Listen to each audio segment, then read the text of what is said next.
Hi, and welcome to another 5 Minutes of Hope. I am the reluctant missiologist, and we are continuing to talk about how to have unshakable hope in these troubled times, or in any troubled times. Today, I'm going to share a little bit of my story.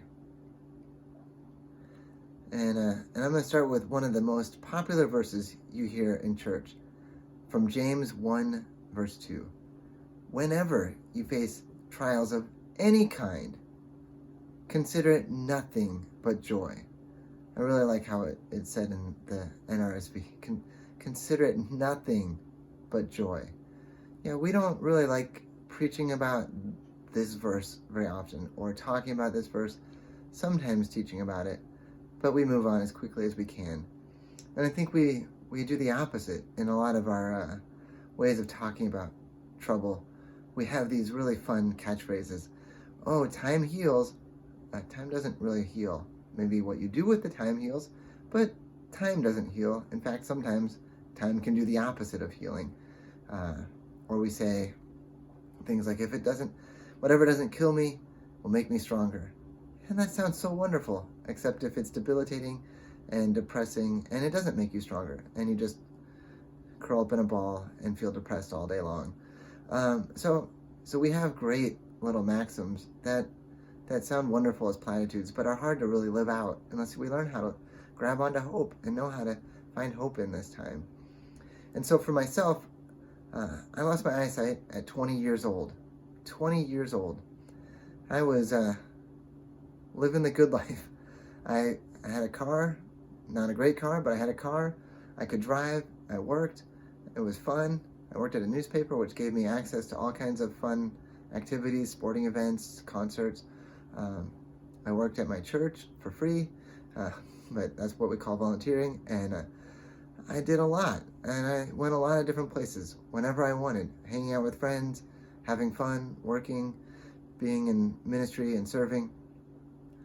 And I knew I was called into ministry. I knew I was supposed to be doing something, in the long run with my life, but I was enjoying being young and free until I no longer could see. And what was most debilitating, what was most frustrating, was that I couldn't just go out when I wanted. I couldn't just go off to my friend's house. I lived out in the country, and I couldn't just walk to my friend's house. I could no longer drive to my friend's house whenever I felt the urge to spontaneously go do something, which I often had that spontaneous urge to just go do something. But I couldn't just go. And all of a sudden, I was stuck at home. I don't know, maybe you might feel something similar at some point or somewhere in your own experience, but I was stuck at 20 years old, 23 years ago, stuck in my own home, living in the basement of my parents' home, and I was stuck and couldn't go out as often as I wanted, which I could go out sometimes, but it felt like never.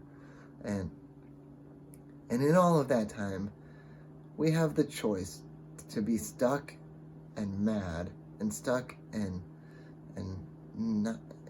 react in so many ways that could be negative, or we could be stuck and see this as a golden opportunity. And in the moment, I didn't see it as a golden opportunity. But in hindsight, what I did is I played my guitar, which I wasn't very good at, and still I'm not, but I made up a lot of songs just worshiping God.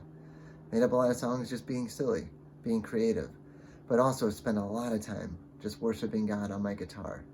I also spent a lot of time with Bible tapes.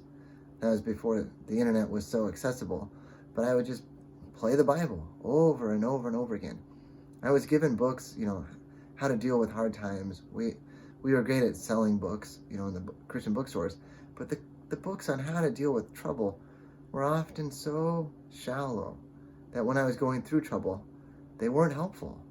But what was helpful was spending lots and lots of time, because I had all kinds of time, just pouring into God's heart my troubles, feeling God's presence in my pain, and just spending time quiet with Him. Sometimes with the Bible speaking at me, sometimes with my guitar, crying out to God in a very emotional song, or just many different ways where I could just spend my quiet time, my forced quiet time, with him. And so we hear a lot of platitudes today, but they aren't always as helpful.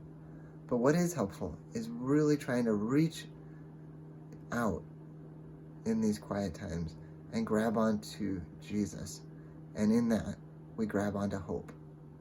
So we'll share some more story of my experience and my journey in upcoming videos. But until then, keep grabbing onto hope, and we'll talk again soon.